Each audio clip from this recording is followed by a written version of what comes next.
Hey, y'all. Happy, what's today? Wednesday. Happy Wednesday. Mm.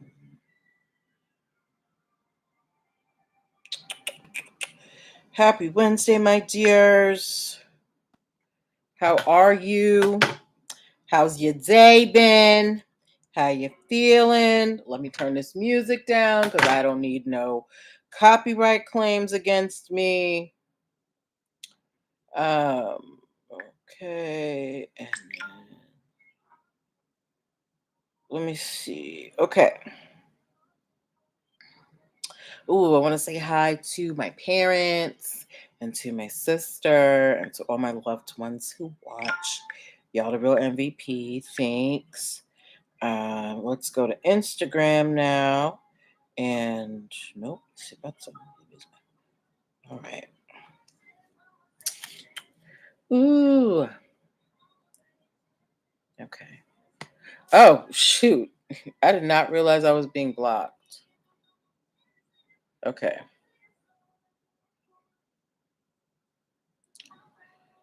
Okay.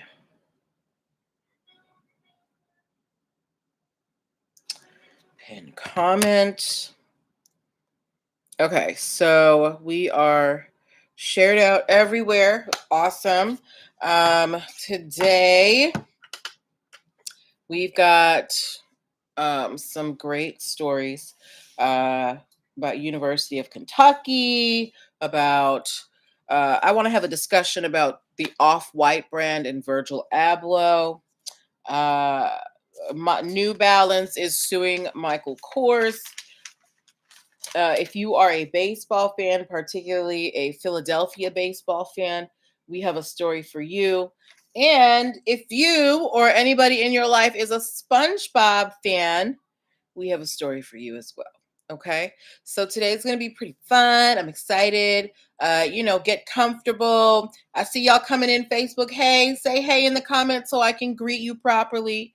Grab yourself a drink, whether it be water, wine, or anything in between. Whatever makes you comfy. Maybe grab a paper and pen. Hi, Andy LaFleur. I like that name. Are you a Gucci fan, Andy LaFleur? Hey, Cheryl. How you doing? Yeah, so we're going to have some fun on tonight, okay? Um, yeah, what else do I need to tell you guys about? Yes, so how has your day been, guys? Anything fun happen? Ooh, you know what? Let me put this down real quick. Nirvana. Okay. Oh, we're gonna talk about this Nirvana thing too. Very briefly. Because I think it's so ridiculous. Anyway, but yes, what y'all doing? What y'all doing? How y'all been? Are y'all ready? Y'all ready to take this journey with me into business formation and celebrity news and learning? Yesterday we had a really good, a fun episode. Super happy with the way that went. Yeah. Hey, 76 Grimke. How you doing, girl? All right, so we're getting started in less than a minute. Get whatever you need to get comfortable. And we're going to get started, okay? Hey, boo. Ooh, I was thirsty. You'd think with all the water I drink, I'd have reserves. But my body's like, no, I'm thirsty all the time. But that's good. Drinking a lot of water is good for you. Drink water, guys. Drink water. There's never a bad time to drink water. Okay. Is it 8:05 yet? Wow. Okay. Da da da da da. Da da da da da. We're just waiting for 8:05 and giving people time to come on in. So, relax. This is the cocktail hour. Go get yourself some drinks at the bar. Go, get an appetizer or something. All right. It's time to get started. I'm about to hit record. Welcome, welcome, welcome. Happy Wednesday, everybody. Welcome to NPL Legal Dish. This is my Monday through Wednesday live broadcast where I teach business and legal concepts using pop culture and celebrity news. If this is your first time hearing my voice or seeing my face, whether you're listening on the podcast or you are watching on the YouTube channel or you're watching live and you're like, who's this lady? I'm Natalie Pierre Lewis. I'm the host of the show and I'm the owner and operator of NPL Consulting LLC, a business formation firm.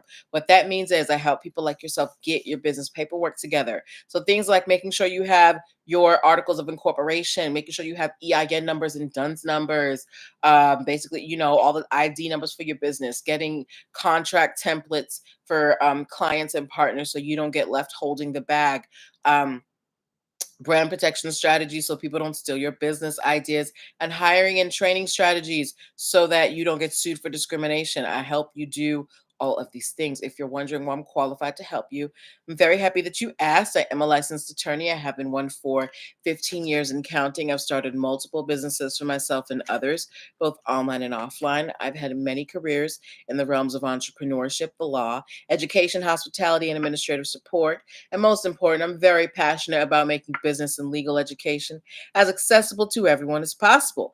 Not everybody has the time, the money, or the desire to go to business school or to law school, but a lot of you have amazing business ideas. And if you're going to be successful, there are just some things that you need to know. So, if you are in the startup phase of your business or you've been in business for a while but you never bothered to get your paperwork official and you need to do that because you're growing, or you just need some help structuring your ongoing business, I want to help you. Okay, go to linktree.ee/NPL consulting firm and book yourself a free 15-minute consultation today. Linktree.ee/NPL consulting firm is also where you can download the free biz launch cheat sheet that will help you choose and start your dream business in 7 days or less. Linktree.ee/NPL consulting firm is where you can subscribe to the YouTube channel and the podcast. So if you ever miss an episode of this fantastic show, all right, that's going to get picked up by a television station one day or some network, you can catch up at your leisure. Linktree.ee/NPL consulting firm is also where you can access many of my digital products, my ebooks, and my video trainings. And last but not least, Linktree.ee/NPL consulting firm is where you can get your show merch, your tees, your your mugs. All right. If you are a part of the NPL Nuggets gang, rep your set. Go grab yourself one today. Okay. All right. I'm trying to think of anything else. Yeah. All right. So we have done our house. Well, we're not done with our housekeeping. Now we're moving on to the show side of things. Just in case there's somebody watching who doesn't know what's happening, or maybe you've been out for a while and you forgot what we do here. So here's what happens at NPL Legal Dish. We pull stories from the news. Y'all send me stories. 76 Grim Crazy. She's right here. She's like, the writing team for the show. I didn't even ask her to do this. She sends me a lot of stories. I find stories, in lots of places. I find a lot of inspiration. Hey, Nat Rock Queen. And we take stories that have lessons that we can learn as entrepreneurs and as business owners, and we talk about them, okay? So this is a time for you to get involved. It's a time for you to ask your questions and to give your comments, as long as they're respectful. It's a lot more fun when we are participating together. So don't be afraid to, give me your opinions. And I'm going to be asking you questions as well. I'm going to be asking you to give me emojis. So, get your fingers ready as long as you're not driving. If you're driving, please keep your hands on the wheel. I will not be held responsible for any motor vehicle accidents. Okay. All right. So now that we've gotten all that out of the way, let's get started on tonight. Okay. All right, friends. Anybody watching our first story of the night? Have any of you ever been to the state of Kentucky? If you have ever been to the state of Kentucky, give me a drumstick. Give me a chicken leg emoji. Because Kentucky Fried Chicken. Even though I haven't had KFC in years. But if you have ever been to the state of Kentucky, give me a fried chicken emoji or some type of chicken emoji. 76 Grim K said no. And Nat Rock Queen, have you been to Kentucky? Cheryl, have you been to Kentucky? My other friend who's watching on Facebook, I can't see your name, but have you been to Kentucky? All right, so Nat Rock Queen has not been to Kentucky either. All right. Well, whether or not you've been to Kentucky, you know that Kentucky is a state. Did you guys know that there is a University of Kentucky? If you have heard of University, thank you, Cheryl. If you have heard of University of Kentucky, um, give me a student emoji. If you have heard of the University of Kentucky, give me a student emoji. Okay. Now, University of Kentucky, they have been around for a long while. And they have had a phrase that they have used for their school athletics for a while. Team Kentucky. Very simple phrase. They've had this trademark for athletic clothing since 1997. So they've had this trademark for 21 plus 3 for 24 years, right? Thank you, Nat Rock Queen, for the student emoji. Okay, Shaw, you haven't heard of University of Kentucky? All right. Oh, you have? Okay. Well, yes. So University of Kentucky, their phrase, you know how schools they have their phrases like Ohio State University, they're like, go Buckeyes or the Ohio State University. Their thing is Team Kentucky, right? And they've had this trademark since 1997. Now, fast forward to 2019.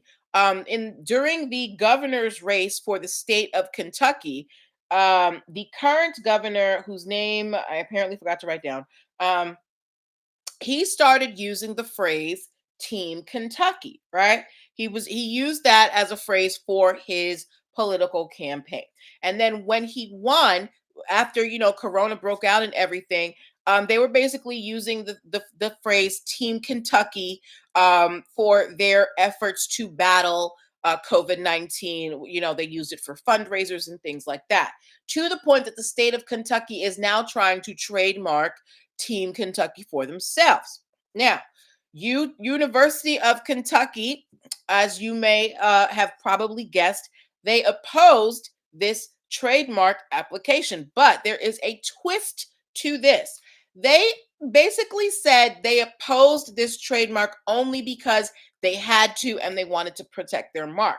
Supposedly, University of Kentucky is totally on board with the state trademarking Team Kentucky, but they said that they had to file this opposition, um, just to protect their interests. They basically said, look, we were just doing our job. We have a trademark. We have to make sure that, nobody steps on our toes. But governor, go on ahead with that trademark.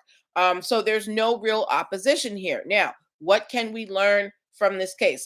When I was reading this article, the author said they don't even know how this case got this far, because University of Kentucky and the state of Kentucky are pretty much working hand in hand. But I think this is interesting because it shows that you have to be diligent about protecting your mark, even if you're supporting someone. University of Kentucky is like, look, we know our phrase, it's trademark for athletic clothing, but just in case the state of Kentucky decides to, hey, Beast Mode Burke, just in case the state of Kentucky decides to start making T-shirts and stuff, or selling athletic clothing with Team Kentucky on it, we want them to remember that Team Kentucky, that belongs to us in that realm. Okay. So University of Kentucky filed an opposition, not because they're really opposed to the state of Kentucky using Team Kentucky, but because they were just protecting their interests and they felt like they were doing their due diligence. Now, I want to know from you guys, do you think that University of Kentucky had to go through all this? Do they have to go through the formal opposition? Or do you think there's another route that they could have taken to be like, hey, go on ahead with yourself, state of Kentucky, just make sure you don't come into our lane? Or was filing an opposition their only option? Nat Rock Queen says, so if they sell merchandise, who gets the profits? Well, Nat Rock Queen, that's the difference. So University of Kentucky, their trademark for Team Kentucky is for athletic clothing, right? For their school. State of Kentucky is looking to trademark it for their efforts in fundraising for COVID-19 and community state efforts. So they're not using it for sports. So these are kind of two different realms, right? But University of Kentucky still needs to make sure that they understand, hey, look, we understand, we want y'all to be Team Kentucky, but we still need to make sure that people know that Team Kentucky was ours when it comes to the athletic clothing. So this is basically just, what do you call that? It's it's a preliminary move to protect their name, but they don't really have a problem with the state using Team Kentucky. They just want to make sure that the state doesn't do it trying to sell T-shirts and hoodies and stuff, because that's what University of Kentucky does. Okay, so does that clear it up for you, Nat Rock Queen? Does that clear it up for you, my dear?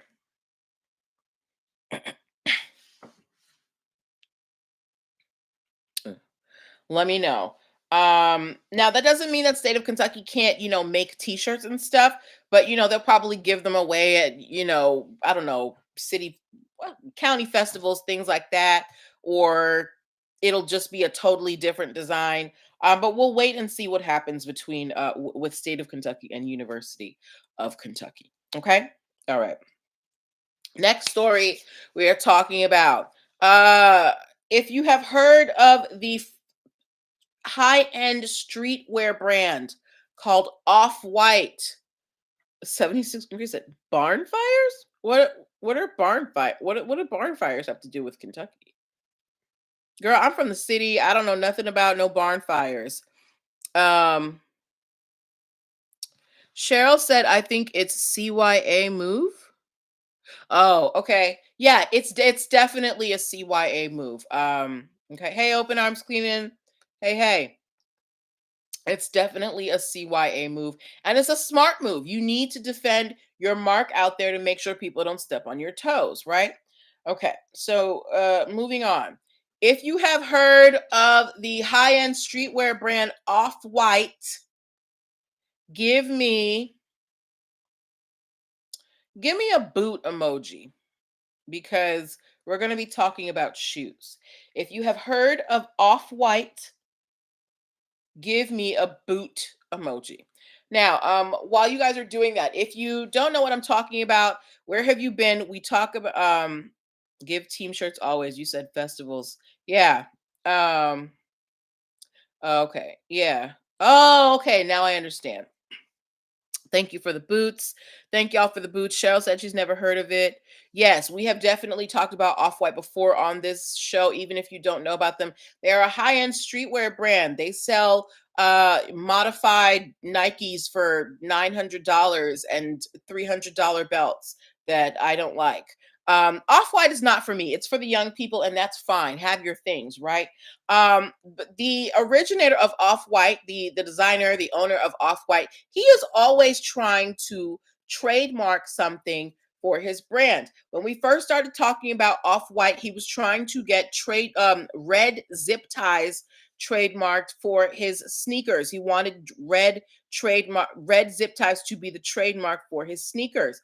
Then he tried to trademark basically bags that had the words product bag on them. He tried to trademark the phrase product bag for the bags that he was selling. On both fronts, he is still fighting. I think he lost product bag. I think he's still fighting against the red zip ties. Um, but Virgil Abloh is always trying to trademark something that's very mundane, something that's very like common and weird, and trying to make it a thing. So recently, Virgil Abloh tried to trademark the phrase "for walking" in quotation marks for boots. They're like thigh-high boots, and they say "for walking" on them, and they have quotation marks, right?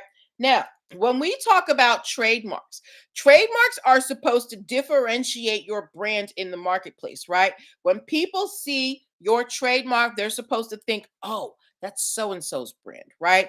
It's what you don't want a generic name. So, like, let me think.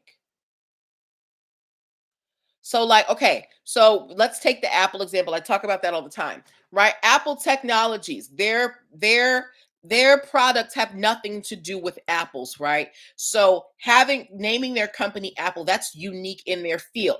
But if someone were an apple farmer and tried to name their product Apple, that would be a problem because it's too generic, right? Um, so Off-White, Virgil Abloh, he's trying to get For Walking in quotation marks trademarked for his boots. He's saying that that the quotation marks is what makes the For Walking distinct. He's saying that, when people see those quotation marks on my items, they know that it's an Off-White product, right? Meanwhile, the USPTO is saying, you think your silly quotation marks makes For Walking less generic? What are you smoking, right? Um, and so there's a lot of pushback between Virgil Abloh and the USPTO. They have a problem with him because they feel like he tries to trademark generic things, right? So, and for me, no, what I wanted to talk to you guys about is, what do you think about this? Do you think Virgil Abloh is a genius, or is he just lazy? Like I said, he's tried to trademark red zip ties for his shoes. He's tried to trademark the phrase product bag in quotation marks for his bags. He is now trying to trademark For Walking for shoes, and he also tried to get a design, a trade dress design for a paper clip necklace, right? So he's always trying to take something mundane and elevate it. For me, I feel like he's just kind of pushing against the USPTO to see if something sticks, because his thing is like, when people see the quotation marks, they know it's my thing. And I think that when he has these trademark applications, it puts him in the news, so people are starting to associate him more with the quotation marks.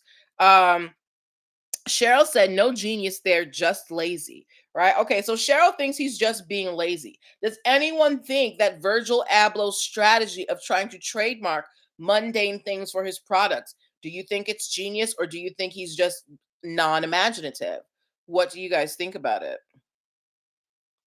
What do you think? Because the USPTO is fed up. They're like, girl, you think some quotation marks makes this any better? What are you talking about? But for me, when I'm out in the street, I do see items that have, the quotation marks, and I'm like, oh, that must be an Off-White product, right? So maybe Virgil Abloh is onto something. What do you guys think? Excuse me. Whew. What do you guys think? Nat Rock Queen said, too much, it may backfire on him. Maybe, but his stuff sells like hotcakes, girl. His shoes run like $900. The belts, I don't know if it's because they are limited in quantity, but he makes money off his stuff. 76 Grimke said he's doing too much. Okay, so she does not think there's any genius there. She thinks he's just being lazy. Does anybody think that his method, that this strategy he has, does anybody think it's smart? Does anybody think it's inventive? Even if you wouldn't do it yourself, do you think that maybe there is some ingenuity there? Because I know. Wait, so we had Cheryl said no, Nat Raw Queen said no, 76 Grimke said no. So I'm waiting to hear from a couple more people, unless you're driving. But yeah. So it seems like Virgil Abloh is dead set on getting something. He's really pushing these quotation marks, right?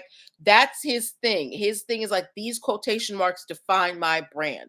But do you think quotation marks are enough to differentiate For Walking on a pair of boots? Because when you think about it, any pair of shoes that you put on your feet are For Walking, right? So it wouldn't necessarily differentiate a brand. What do you guys think? What y'all think? Most of y'all are saying, Virgil, get a life. And I don't disagree with you. Okay. 76 Grimke said nah. Okay.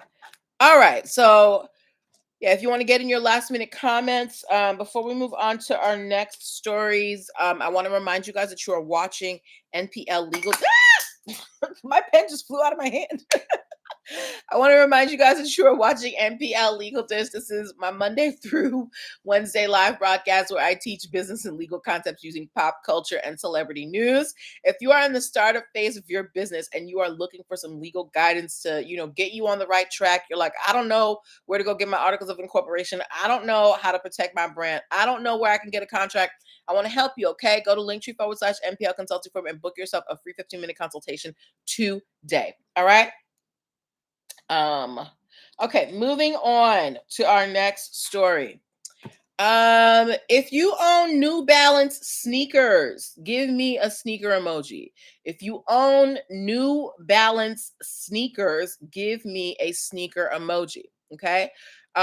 In my stories today, I posted a picture of two different brands of sneakers, and I asked you guys if they were too close for comfort, and the majority of you said that they were.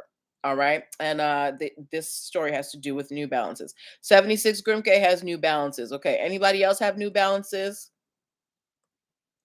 New Balances are good for running because I have like low arches. I need a lot of arch support, and New Balance sneakers are really good for me when it comes to arch support. Nobody else has New Balances? Okay. Well, even if you don't own a pair of New Balances, you know what they are. They are, a pretty well-known brand of athletic shoe. And their signature, Cheryl said yes. Okay. And their signature is, a capital N on the side of their shoes for the most part. And that's something that they've had protected for a long time. Well, New Balance is suing Michael. Nat Raw Queen said no. Open Arms Queen said no. Well, New Balance is suing Michael Kors because they're saying that he is infringing on their trademark. According to them, Michael Kors's shoe lines, the Olympia and Pippin lines, they are infringing on New Balance's trade dress and their trademark. Again, I posted the two different shoes in my stories. The Michael Kors shoe is on the left, I believe, and the New Balance shoe is on the right.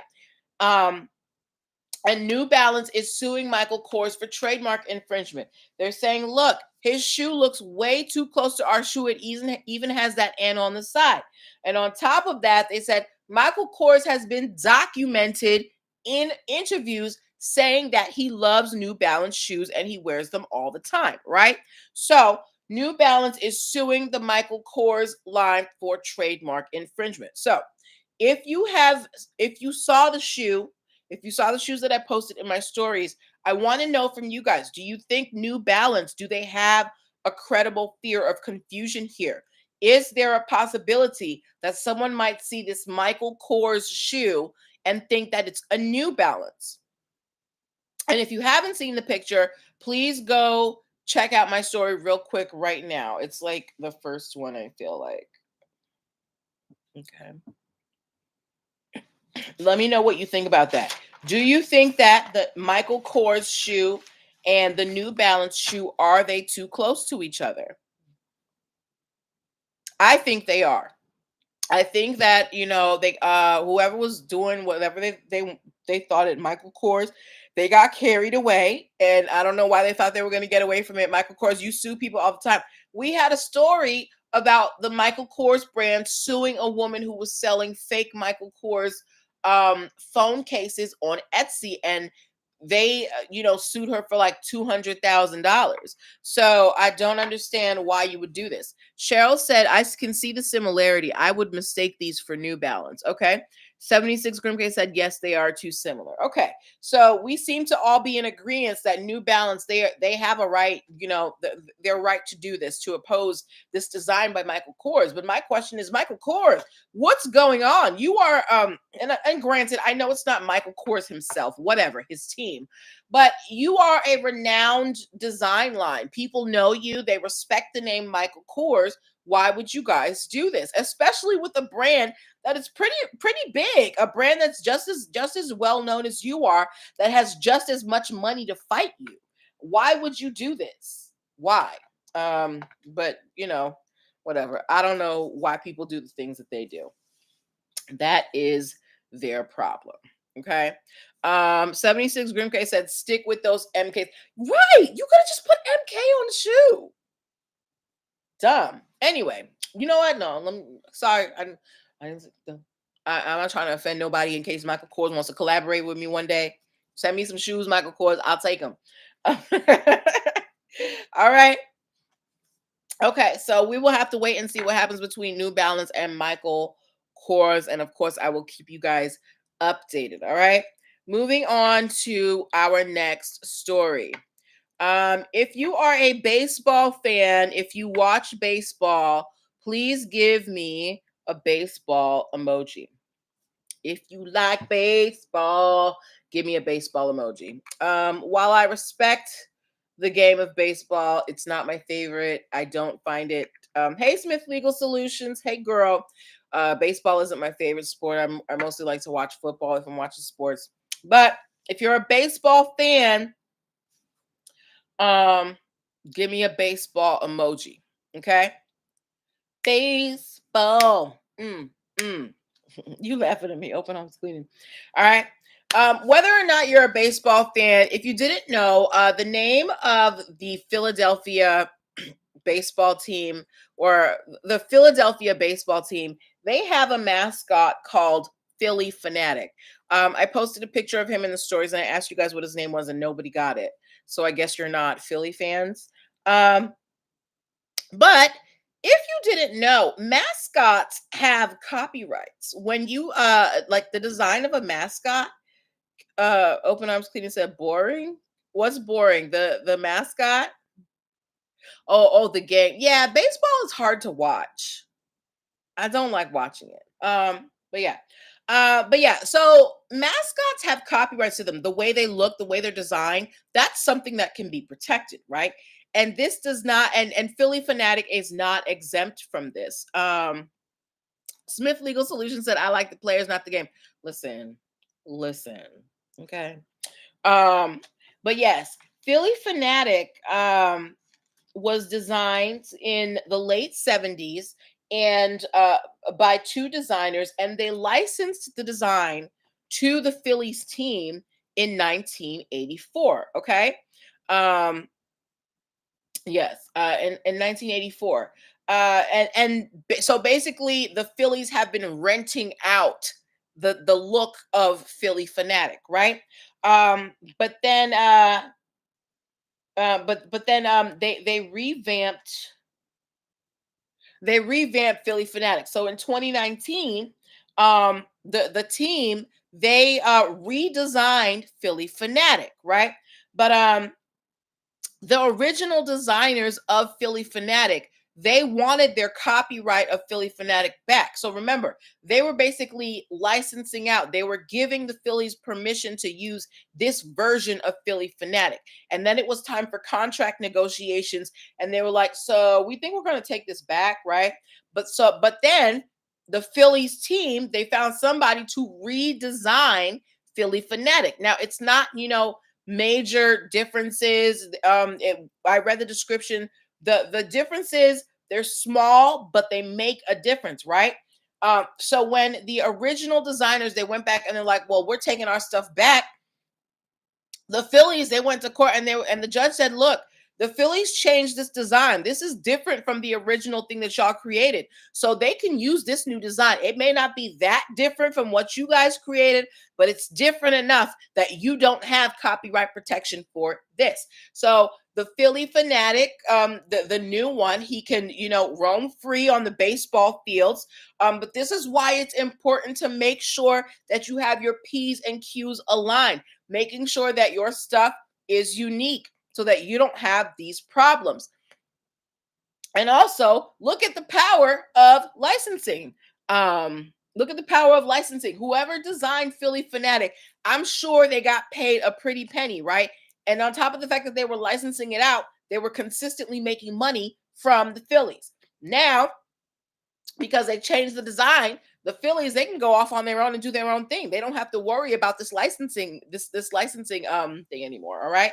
So that's why it's important to be unique. So you're not under anybody's thumb, because now that they have their own design, Philly Fanatic belongs to the Phillies. All right.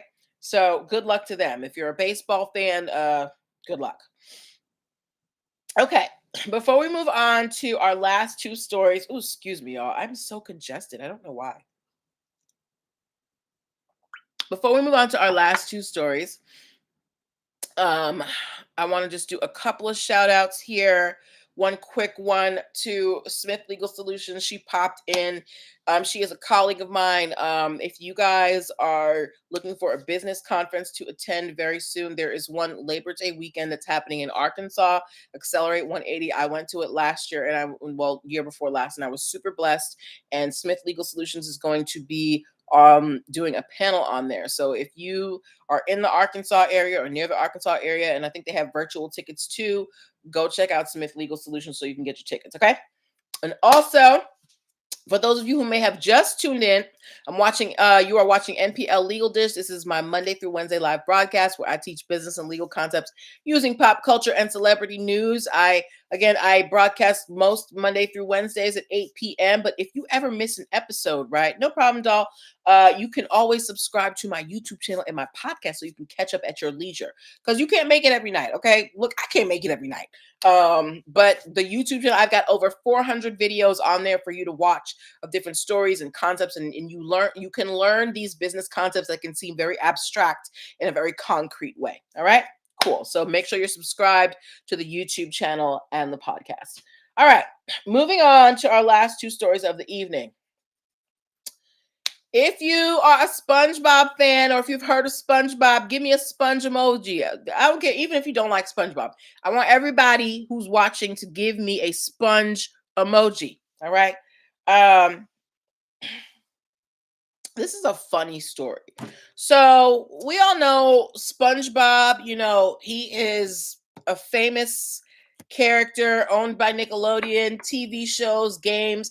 Me and my friends in college, we used to have we used to have this deck of Uno cards that were a special edition SpongeBob edition Uno cards, and they had something called the super absorbency card. And if you put the super absorbency card down on somebody, they had to pick up a card from the person on the left, a card from the person on the right, and they had to pick up a card from the deck. So it was a great way to, to trip up somebody who might be getting close to Uno in the game, right?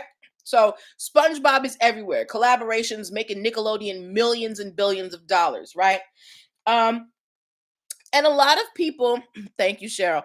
Thank you for all the sponges, guys. And a lot of people want a piece of that SpongeBob money, but they can't afford the licensing. So let me tell you how somebody tried to get around intellectual property law and got their face cracked. So there is a pop-up restaurant in Houston, Texas that is calling themselves Rusty Crab with a K. They're calling themselves Rusty Crab, not Krusty Krab, Rusty Crab, right? And it is a SpongeBob experience. They describe it as, an experience that is influenced by their favorite cartoon of their childhood, right? So you go there and there's tons of adventures that are, quote unquote kind of, SpongeBob themed, but they don't call it SpongeBob, right? So instead of Squidward, they have Octoword. Instead of Patrick Star, they have Pinky. And instead of SpongeBob, they have a character they call the Big Sponge, right? Now, meanwhile, they think they're getting around this because they're not using, the SpongeBob name or any of the actual characters, right? Nickelodeon finds out about this pop-up restaurant and they're like, excuse me. I don't know who you think you are or who you think you're fooling, but this whole thing, we're shutting it down, right? They're like, no. They filed a trademark infringement suit against Rusty Crab because they're saying you're infringing upon our SpongeBob our SpongeBob themed things. Like SpongeBob is worldwide. People know what SpongeBob is. You're trying to capitalize on this. Even though like they say in their description that they're not affiliated with whatever the show and all that, but they do say that they're influenced by it. So Nickelodeon has sued them for $350,000, as well as any profits they have received from their pop-up restaurant and a 10% royalty fee. Because if you're going to try and, capitalize off SpongeBob, you got to run Nickelodeon their money, right?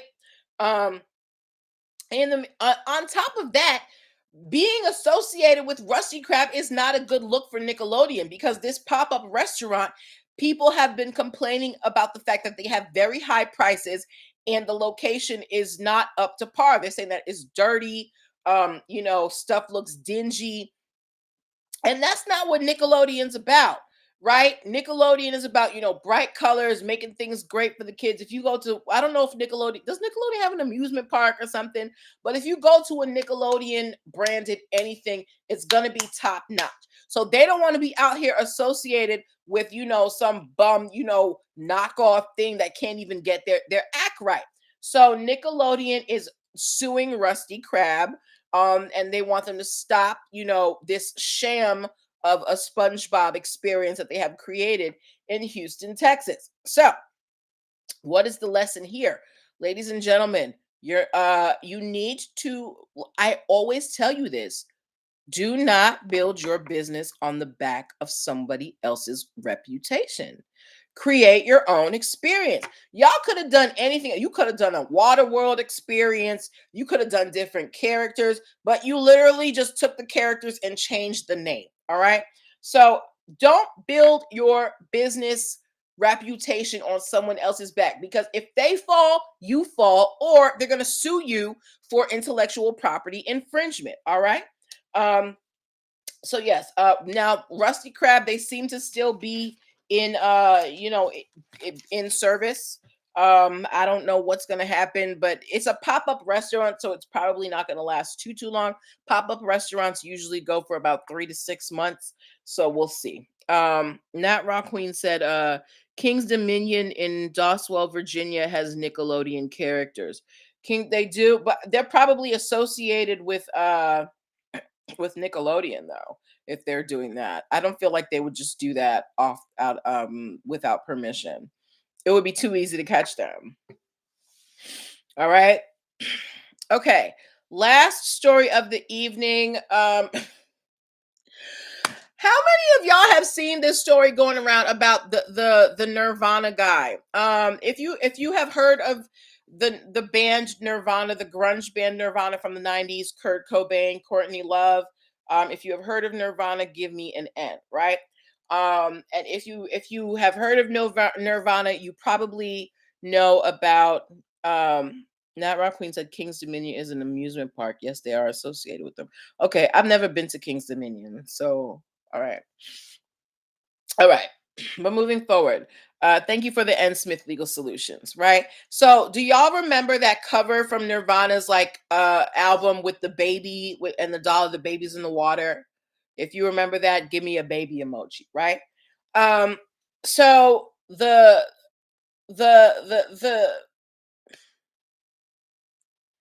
I saw the story on the local news this evening. I've seen it for the last couple days.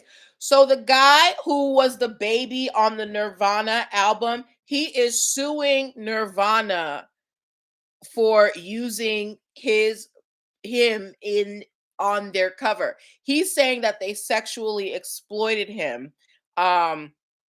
Because he was a naked baby, and they said because he was chasing a dollar, it was promoting, I don't know, sexual exploitation of children. Now mind you, this guy has recreated this cover not once but at least twice.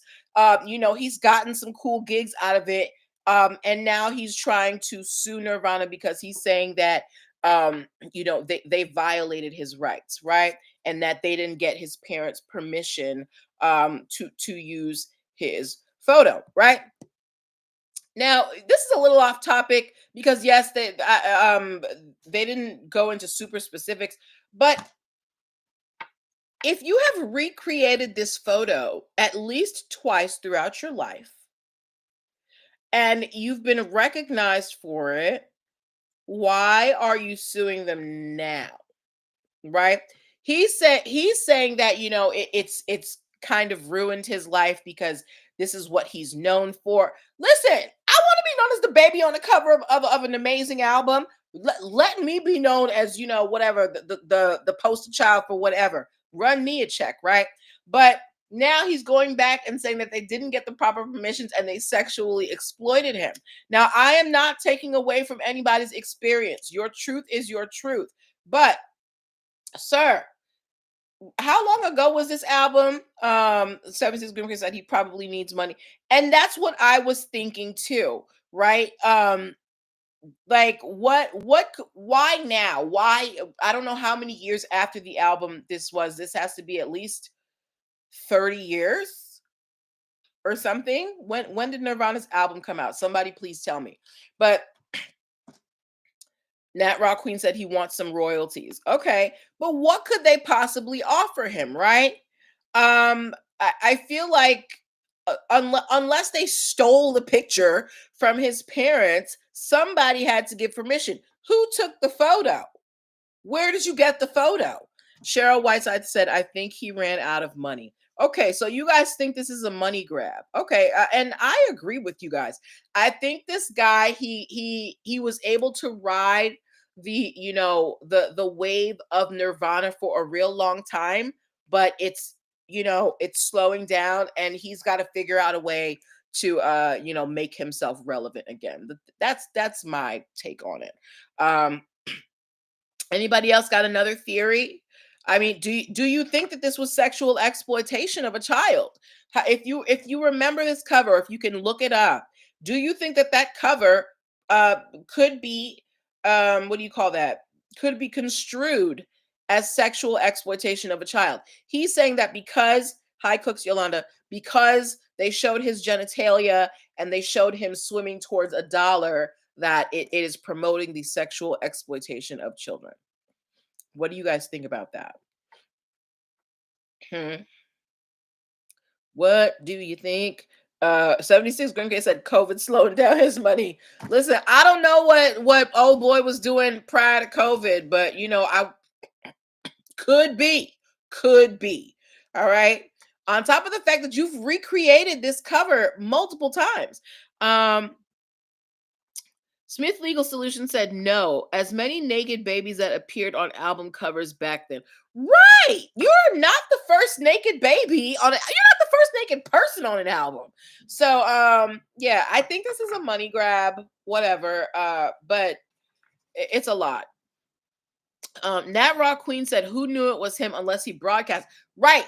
I would never know who you are. Because I was not Googling who is the baby in the Nirvana album. Now, maybe some people are, but whatever.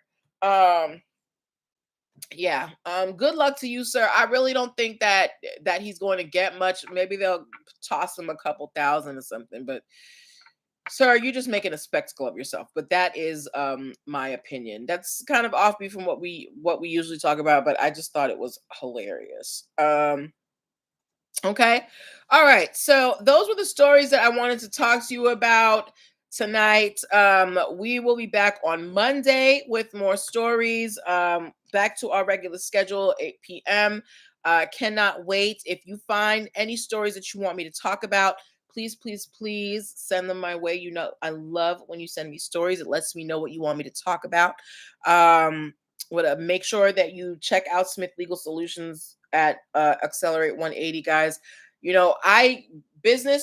I really feel like business is a way for us to turn our fortunes around, and Accelerate 180 is an amazing, inspiring experience. So if you have the chance to attend or participate, please, please do.